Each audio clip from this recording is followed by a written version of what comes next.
हम पढ़ रहे थे क्लास 9th का chapter number 3 atom and molecules. इस चैप्टर के हमने most of the lecture complete कर लिए और आज हम पढ़ेंगे इस चैप्टर का सबसे last topic mole concept. So let's start today's topic mole concept. तो आपको समझने से पहले मैं आपको कुछ एग्जांपल्स देती हूँ जिससे आपको समझ में आएगा ये। तो अब मैं एक एग्जांपल देती हूँ। जैसे हम किसी चीज को मेजर करते हैं, ठीक है, या फिर हम मार्केट गए, जैसे राइस लेने गए, तो हम क्या करते हैं, हम यही बोलते हैं ना कि 1 किलो राइस चाहिए, 2 किलो राइस चाहिए। तो मतलब उसका मेजरमेंट क्या हुआ, किलो में किया हमने, ठीक है। इसी तरह से जैसे मैंने आपको एक कुछ गेहूं लिख सकती हूँ, सेक ऑफ व्हीट, गेहूं का बोरा। अब आप क्या करेंगे, ये गेहूं आपको मैंने थैला भर के गेहूं आपको दे दिए। अब मैं बोलती हूँ आप इसको मेजर करो, तो आपको सबसे इजी तरकीब कौन सी लगती है? आप क्या करेंगे, वेट मशीन लेंगे, वेट मशीन के ऊपर इसको मेजर करेंगे, ठीक है। वेट मशीन के ऊपर ये थैला आप रखेंगे और मेजर करेंगे।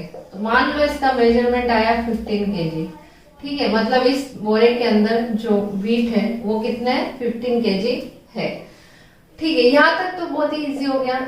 अब मैं आपको बोलती हूँ कि भाई मुझे बताइए कि इस बोरे के अंदर नंबर ऑफ ग्रेन्स कितने हैं, ठीक है। मतलब इसमें गेहूं के दाने हैं वो कितने हैं, वो मेजर करके बताया, मीन्स नंबर ऑफ ग्रेन्स। तो भाई ये आपके लिए आसान रहेगा क्या भाई? या तो आप क्या करोगे, एक एक दाने को निकाल के काउंट करेंगे, तो कर सकते हैं, लेकिन बहुत ही टाइम टेकिंग हो जाता है, ठीक है।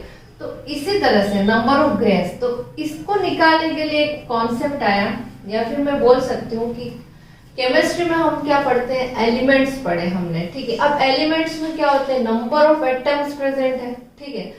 अब इन नंबर ऑफ एटम्स को किस तरह से फाइंड आउट करेंगे, ठीक है। तो उसके लिए हम समझेंगे मोल कॉन्सेप्ट के जरिए कि किसी भी एलिमेंट या फिर किसी भी मैटर के अंदर, किसी भी एटम में, किसी भी मॉलिक्यूल में, या फिर कोई भी मैटर अगर हमारे पास है, अब उसके अंदर मुझे number of atoms find out करते हैं, तो वो किस तरह से करते हैं, ठीक है। एक एग्जांपल और लेती हूँ। जैसे मैंने कुछ बनाना लेने गई, ठीक है, आप कुछ लेके आए बनाना, तो आपने वहां पे बनाना क्या पूछा कि भाई किस तरह से लिए, तो वो आपको बोलेगा कि 50 के 1 डजन, ठीक है।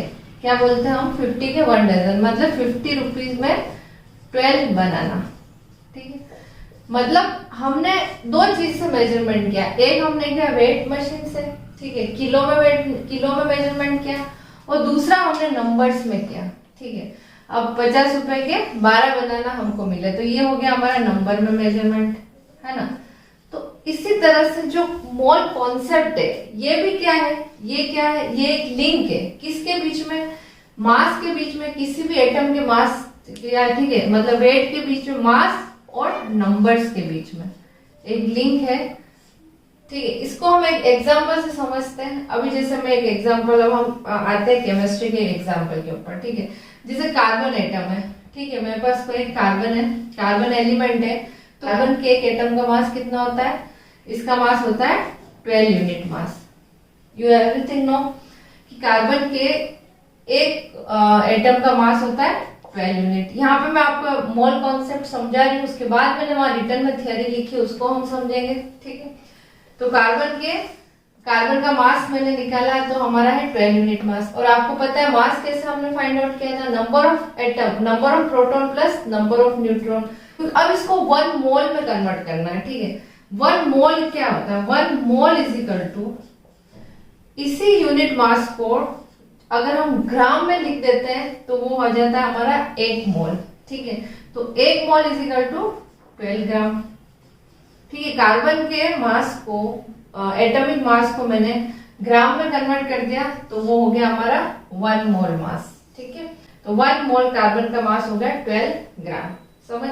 उसके बाद आया था हमारे पास, अब 1 मोल क्या होता है, 1 mole is equal to 6.022 into 10⁻23 atom and molecules, ठीक है।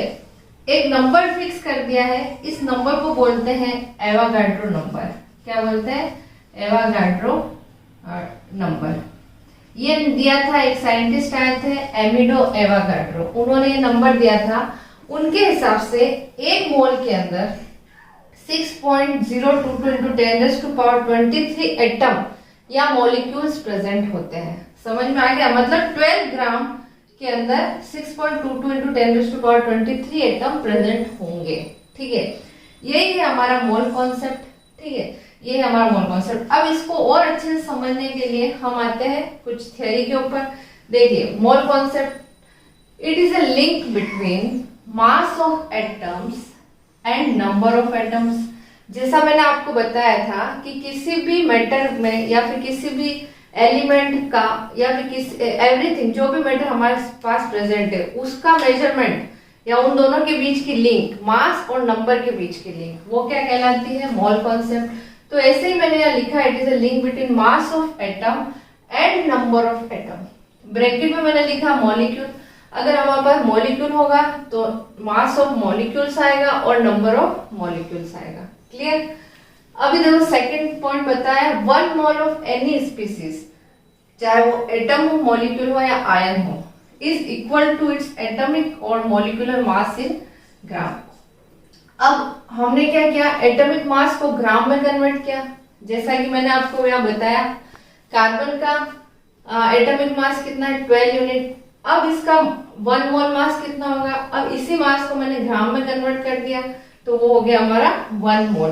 ठीक है, तो यहाँ मैंने लिखा है 1 mole of any species is equal to its atomic और molecular mass in gram. Clear? ये भी आपको समझ में आ गया। फिर थर्ड पॉइंट है, number of particles present in 1 mole is 6.022 into 10⁻23 numbers. Means 1 mole का मीनिंग क्या होता है? मतलब उसके अंदर कितने एटम प्रेजेंट है। तो 1 mole is 6.022 into 10⁻23 numbers. Means ये एवोगाड्रो नंबर है, जिसको n नॉट से भी हम रिप्रेजेंट करते हैं। इसका मतलब ये होता है कि 1 मोल में 6.022 इंटू 10⁻23 एटम्स या मॉलिक्यूल प्रेजेंट होंगे। ठीक है, ऐसे ही हमने फोर्थ पॉइंट लिखा है, 1 मोल इज इक्वल टू, इसका ये मीनिंग हुआ 1 mole is equal to atomic या molecular mass in gram and this is equal to 6.022 into 10⁻23 atom and molecule. जैसा कि मैंने एग्जांपल में बताया कि 1 mole is equal to 12 gram and 1 mole is also is equal to 6.022 into 10⁻23। Means ये 12 ग्राम किसके बराबर हो गया? मींस 12 ग्राम कार्बन में 6.022 इंटू 10⁻23 एटम प्रेजेंट है। ये इसका मीनिंग होगा।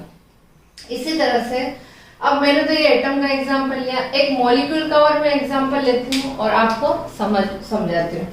ठीक है, H2O क्या एक कंपाउंड है। ठीक है, सबसे पहले मैं क्या करूंगी? इस H2O का मॉलिक्यूलर मास निकालूंगी।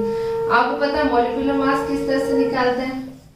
जैसे हाइड्रोजन का एटॉमिक मास कितना होता है? 1 यूनिट मास। ठीक है, इसका मास होता है 1 और हाइड्रोजन में कितने एटम है? ये 2 एटम है, तो 1 इंटू 2 प्लस ऑक्सीजन का जो एटॉमिक मास होता है वो होता है 16। ठीक है, अब क्या किया मैंने? 2 1 जा 2 प्लस 16 कितना आ गया मेरे पास? 18। तो 18 यूनिट मास, 18 यूनिट मास है H2O का। H2O जो है उसका मॉलिक्यूलर मास कितना हो गया? 18 यूनिट। ठीक है, अब मैं इसको किस में कन्वर्ट करूंगी? 1 मोल में। तो 1 मोल H2O का 1 मोल H2O इज इक्वल टू 18 ग्राम। ठीक है, इसको मैंने क्या कर दिया? ग्राम में कन्वर्ट कर दिया है। तो 1 मोल में कितने मॉलिक्यूल प्रेजेंट होंगे? या फिर 6.022 इंटू 10⁻23 मॉलिक्यूल्स। अब मैं यहाँ पे लिखूंगी मॉलिक्यूल्स, क्योंकि मैं बात कर रही हूँ मॉलिक्यूल्स की। तो ये होता है हमारा मोल कॉन्सेप्ट। या फिर 18 ग्राम में 6.022 इंटू 10⁻23 मॉलिक्यूल्स प्रेजेंट है। आगे समझ में इस तरह से हम कुछ एक न्यूमेरिकल समझेंगे। उस न्यूमेरिकल से आपको और इजी है। यहाँ पे calculate the number of particle in 46 gram of sodium atom. अब सोडियम एटम के 46 ग्राम में कितने पार्टिकल्स या फिर कितने एटम्स प्रेजेंट है वो फाइंड आउट करना है। तो सबसे पहले मुझे सोडियम का एटॉमिक मास निकालना है। ठीक है, तो सोडियम का एटॉमिक मास कितना होता है? सोडियम का एटॉमिक मास होता है 23 यूनिट मास। ठीक है, कैसे निकाला ये भी हमने देखा कि इसमें नंबर ऑफ प्रोटॉन कितने और नंबर ऑफ न्यूट्रॉन कितने, दोनों को प्लस करके हमारे पास ये आ गया एटॉमिक मास सोडियम का, ठीक है। अब इस सोडियम के एटॉमिक मास को मैं 1 मोल में कन्वर्ट करूंगी, तो 1 मोल इज इक्वल टू क्या किया मैंने 23 यूनिट को ग्राम में लिख दिया, तो 23 ग्राम, ठीक है। ये हो गया हमारा 1 mole mass, 1 mole is equal to 23 gram. Clear. अब देखिए आप, अब हमको ये भी पता है कि 1 मोल इज इक्वल टू क्या होता है, 1 mole is equal to 6.022 into 10⁻23 atoms. 1 mole के अंदर कितने एटम प्रेजेंट है, 6.022 इंटू 23 एटम्स प्रेजेंट है, ठीक है।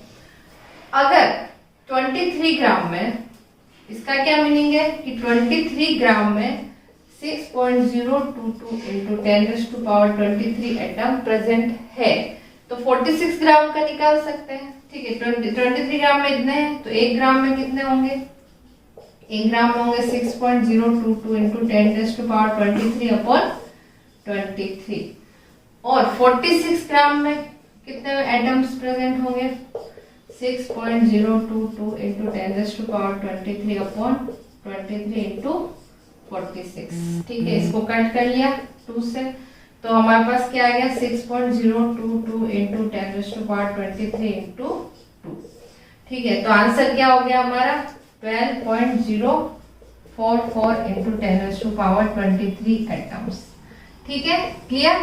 तो हमने क्या किया, ये 46 ग्राम में, सोडियम के 46 ग्राम में नंबर ऑफ एटम कितने प्रेजेंट है, 12.044 into 10⁻23 atoms. Clear.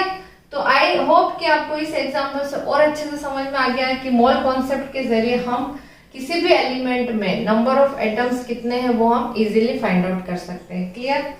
Okay, so friends, ये पूरा आपने मोल कॉन्सेप्ट समझा, तो मैंने आपको कुछ इसमें पॉइंट्स दिए हैं, तो अगर आप एग्जाम में इन पॉइंट्स को भी लिख सकते हैं, भाई आपको कुछ नोट्स फॉर्म में भी लिखना पड़ेगा, तो आप ये 4 पॉइंट्स लिखने के बाद इस तरह से इस एग्जाम्पल के आधार पर आप इस मोल कॉन्सेप्ट को समझाएंगे, और अगर कोई न्यूमेरिकल आता है तो इस तरह से आप न्यूमेरिकल से आप सॉल्व कर सकते हैं। Okay friends.